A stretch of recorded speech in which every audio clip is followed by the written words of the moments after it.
kilometers, 310 of South Africa's toughest competitors, testing themselves against one of the most strenuous canoeing challenges in the world.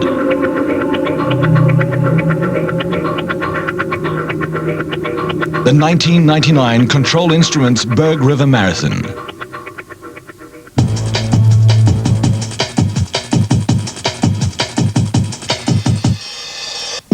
The saga begins, as it has every year since 1962, early on day one in the wineland town of Paarl, with canoeists making last-minute preparations for the 4-day trek across the Swartland to Port Owen on the west coast.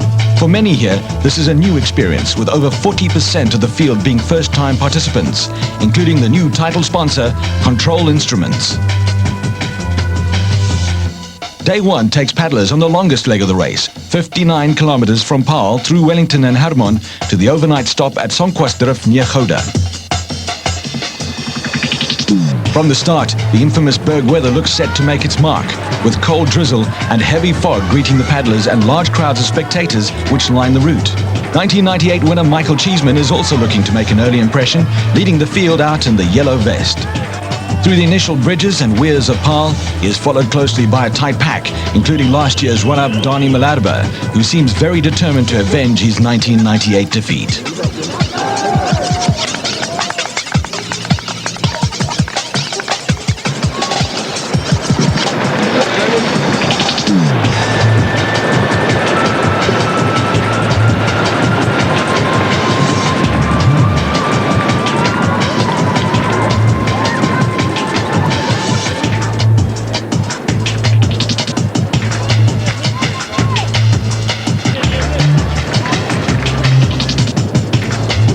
Leading the women's entrance is 5-time champion Jean Wilson, paddling in her 8th Berg,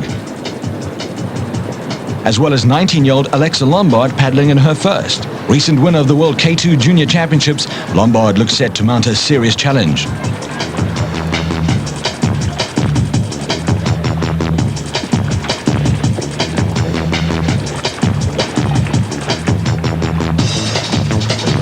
Meanwhile, among the leading men, the river interior threatens to become tricky, and the field begins to spread itself out into a single file. Dani Malherbe and Mike Cheeseman push hard to try and open an early gap, and Cheeseman himself is pleasantly surprised by how easy their task turns out to be. Because, Donnie and I seem to come up the front of the field with relative ease, even before the halfway stage in the race. And we just sort of kept on trying to conserve energy the whole way as much as we could on the way to Hermon. And the gap just started getting bigger and bigger, which was absolutely phenomenal.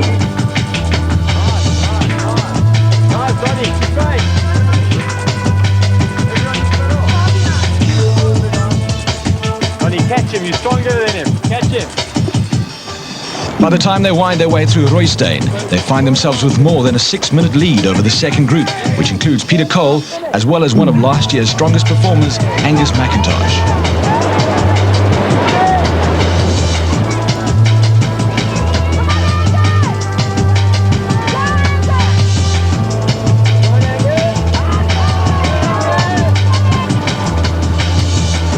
This year's women's field is not the strongest it's been in recent years, as top contenders, Ankie Malherbe and Jeanette Welder, have sat out the race ahead of their appearance at the upcoming World K2 Championships. Nonetheless, as they reach picturesque Hermon Bridge, Jean Wilson takes no chances, striving to open her lead over second-place Lombard.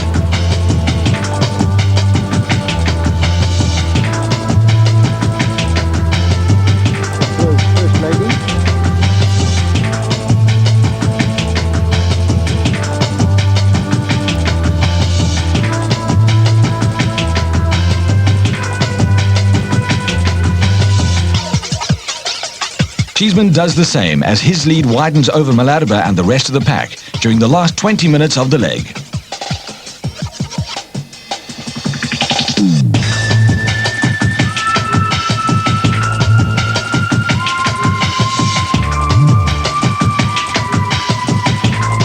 For two-time reigning champion Cheeseman, this will be his last competitive Berg, as he will devote his time in the future to completing his studies as a medical doctor. He is determined to make this last one count and turns the final stretch into a time trial, surging home at a time of 4 hours and 23 seconds, over 2 minutes ahead of Maladaba, whose chances are dealt a disheartening blow. I was actually feeling very strong, and 20 minutes from the finish today, I was about 20 seconds behind him, and then I just hit a wall, and he opened up. In that 20 minutes, he opened up a 2-minute gap. Up to then, I was feeling very, very good. So I'm confident that definitely the race is not over.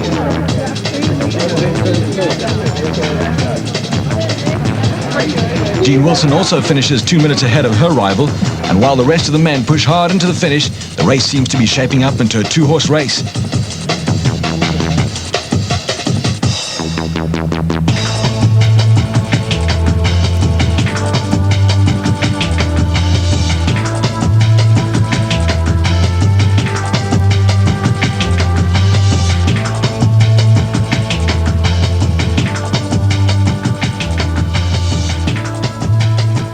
Cheeseman is careful not to be overconfident.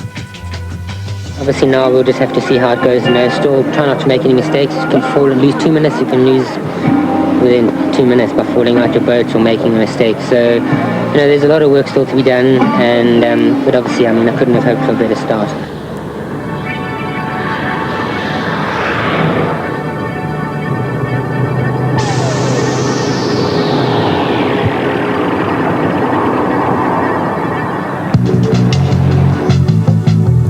Day breaks on day 2 for the 43.2 kilometer route from Sonquastrif to Bridgetown, which includes several obstacles including the treacherous Black Rock Rapid.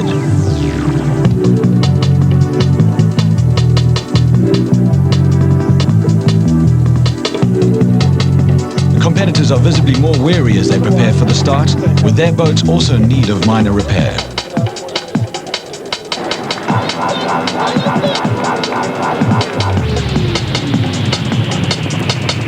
After charging out to try and gain back some advantage, Maladaba's hopes hit a serious snag at Black Rock as his boat gets jammed in the rapids.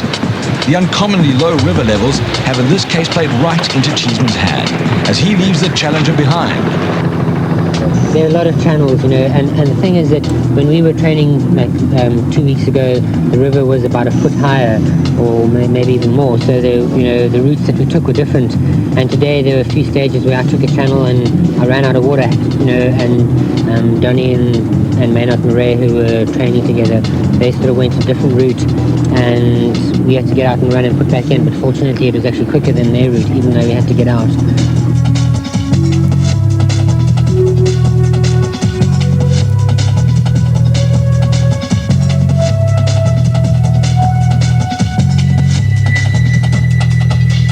However, spurred on by the cheers and encouragement of local farm workers and spectators, Maladaba fights his way back into contention. By the time they reach Drieheuvels, he has incredibly made up the minute and a half he had earlier lost to rejoin the lead bunch.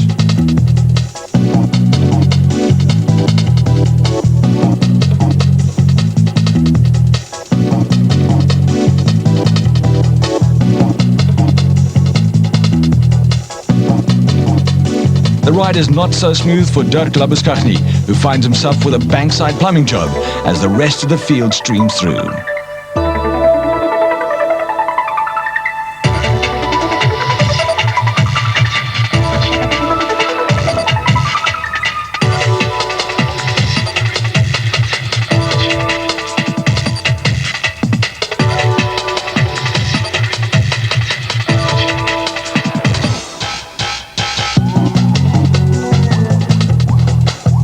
Maladaba's fight back wins him the leg, causing him to view his chances with mixed emotions.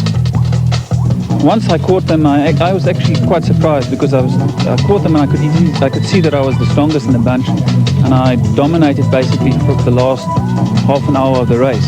So I felt very good. It's just a pity that I had to put a lot of effort in to catch them instead of using that effort to make a break.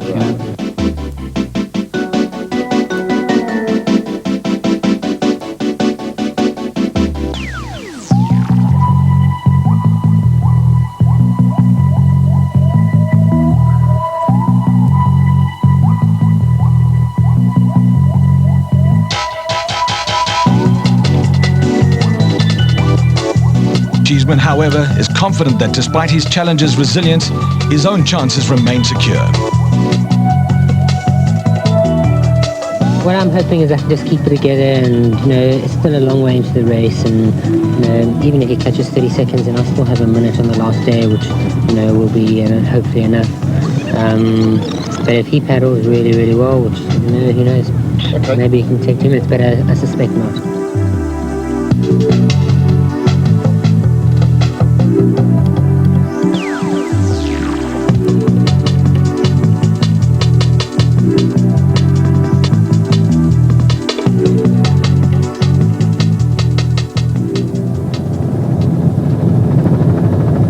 For the rest of the field, the Bridgetown stop allows them time to repair their battered bodies and souls, trying anything to shave a few seconds of their upcoming times, receiving medical treatment from third-place paddler Dr. Graham Monteith, who does double duty in the physio tent, and warming their bones and their hearts around the warm camaraderie of the evening campfire.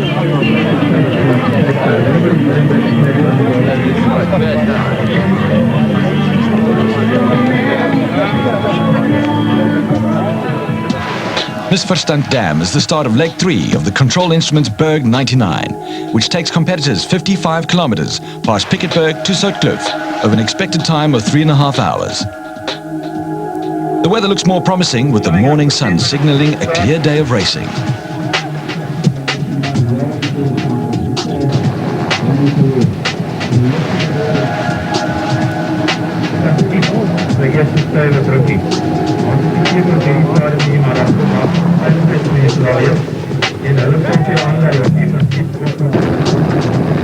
For the top 15 canoeists, the final 12 Ks of the leg will be a solo time trial, and as they set out across the dam, they face an interesting strategic dilemma: try to open up a lead or conserve energy for the final sprint to come.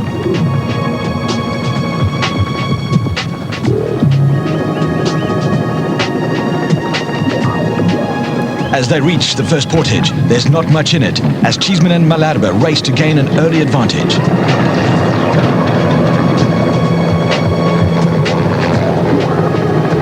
Women's leader Jean Wilson, a polio sufferer since childhood, gets help from her second, as she and the rest of the field tackle the downhill run.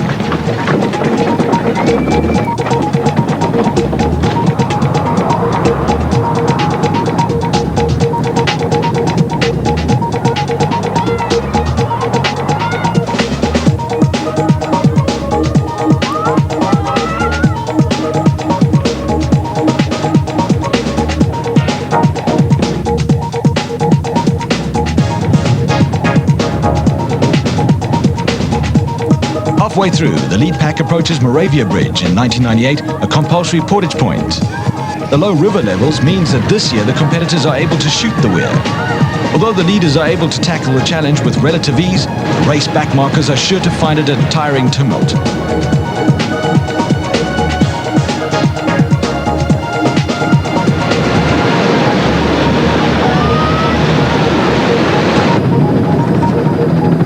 Up ahead, the leaders seem intent on staying close in each other's slipstream and take their chances when and if they come.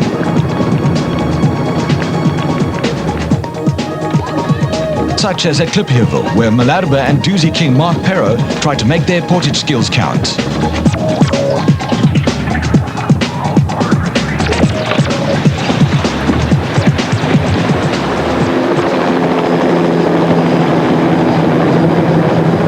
But it remains a tight race as they head into the time trial start at Tuindorf. Malherbe has 2 minutes to make up, and this is his main chance, although wind conditions will make the task difficult. It's quite a long way with the wind blowing as it's blowing. You sort of go in and out of really hard patches with a lot of wind, and the waves are quite big, so it was quite hard to hear. So it's almost quite nice to get a break, but I think it's going to be hard to get going again, and it's going to be a very hard time trial, I think, into this wind. It's probably predicted to even get a bit stronger, so we'll just have to see, try and shelter next to the bank and go for it. We'll see how it goes. The guys who seem to be strong at the end of the day here with Cheesy and Mark. So I think they'll probably have quite good time trials. I'm sure Donny will have a good one. He was saving himself the rest of the day. The gaps are fairly well established, but even so, you don't want to give up any time now to whoever's behind you. The trialists are set off again in 2-minute intervals, led by Cheeseman, Malaudaba, and third-place paddler Graham Monteith. Take the mark, go! 2 minutes, the mark can't start. Take the mark, go! The rest of the field goes straight through, giving them perhaps their first glimpse of the leaders' paddling skills. No slipstreaming is allowed for the trialists, however, as they are forced to endure the sprint on their own. Malaudaba finds renewed strength and capitalizes as Cheeseman is dominated by punishing headwinds. I found it very difficult to get very heavy going into this headwind, and he obviously coped with it a lot better. And on all the bends, as we went into the wind, he'd close the gap, and then as we turned and went with the wind, then I'd open it again, and then, and that's what happened the whole way. Unfortunately, finished into the wind here, so I think in the last 500 meters or so, he probably pulled back about another 15 seconds or so on me.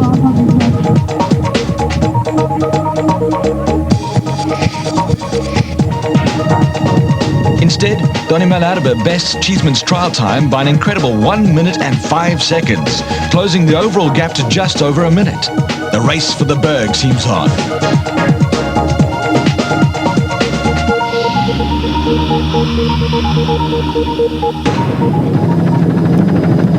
The start on day 4 takes place at the picturesque farm of Julian Milk, a national heritage site built in the late 1700s, and one of many West Coast holdings to have been in the same family for generations.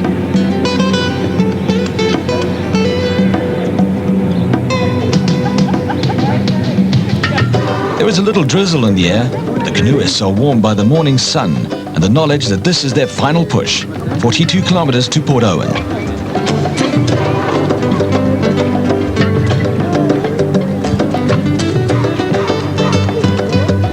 Last year's Portage Point near Driebusse has been cut out, however, leaving one competitor a bit pessimistic.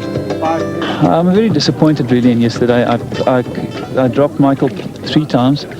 Unfortunately for me, he had somebody like Raymond Tooth that could work with him and pull him back up again. I'm actually very disappointed because I believe I'm the strongest on this marathon. Unfortunately, I had a bad first day, and the time trial yesterday proved it. So I'll just give it the best go today, but it's going to be difficult. It's flat water. There's no obstructions. There's no real portages. So I mean, it's basically it's asking for him to blow tremendously for me to actually be able to win this race. I mean, if I'm realistic about it, I don't think there's. I'm always an optimist, but I don't think there's a chance anymore. Really.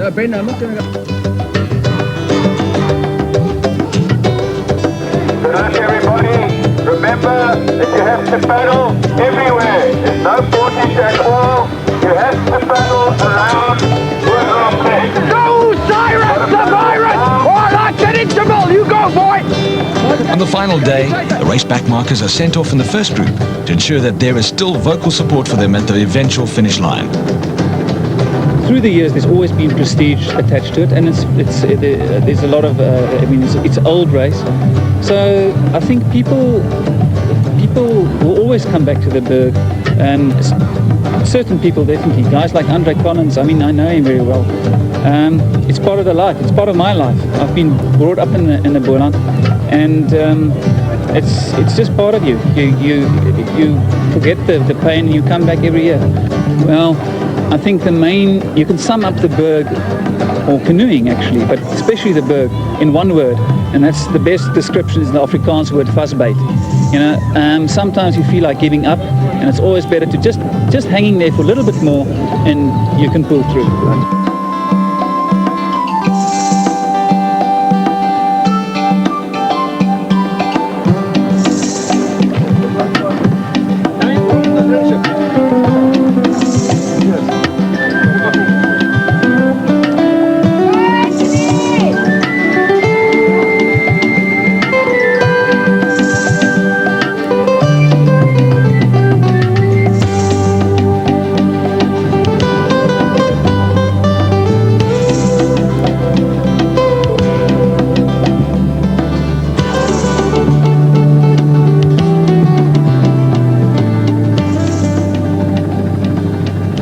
all these competitors, it's not to win which is the goal, but rather to finish and pass the test against what has become one of the Western Cape's most cherished sporting traditions.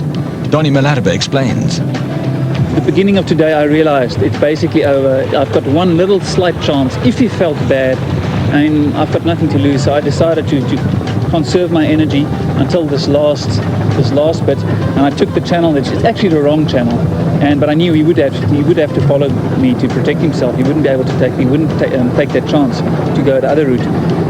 The mud that you have to run through, you can't actually run. I mean, if you sink into the mud very deep, I mean, close to your knees, and it's very hard to actually go forward in that mud. And I knew he's not very good at running or that kind of portaging. So I thought I might perhaps just get a few links in him, but he was strong. He was strong towards the end. He caught me fairly easily. But that was basically the only thing I could do, and that was the right thing to do. Coming into the final push near Kliphoek, Malataba himself digs deep and tries to overcome his time deficit with Cheeseman with one final throw of the dice. And so, rounding the bend past Veltruff Bridge, the race is won. Cheeseman and Malataba are joined by veteran Graham Monteith, securing a third-place finish in this, his 23rd Berg.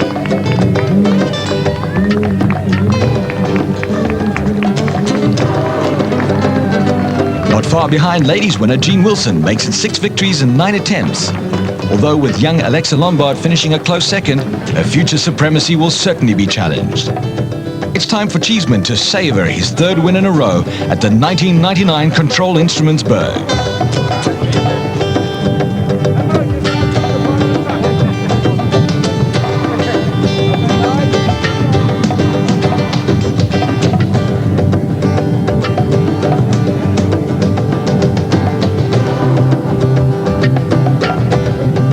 Wilson's time of 17 hours and 53 minutes wins her the ladies division and also places her 41st overall, a satisfying result given the tough conditions.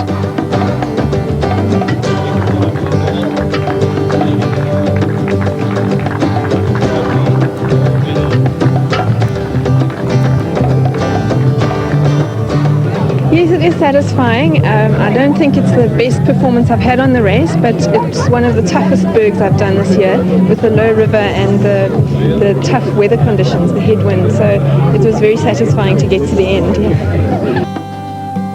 The toughness made its mark on the men's race as well, as Cheeseman's overall time of 15 hours and 21 minutes is a full hour slower than last year's total. It's a fitting end to his competitive Berg career. And always more importantly, check the 12,000 Rand as the winner's prize. Yeah, I'm very happy. You know, all the hard work of the last year, starting from December last year, seems to have paid off. And victory makes all the aches and pains go away within about 2 seconds. So I feel very good, thanks. The win also kicks off the finish festivities at Port Owen Marina, celebrating the end of this year's race in anticipation for the Control Instruments Berg 2000.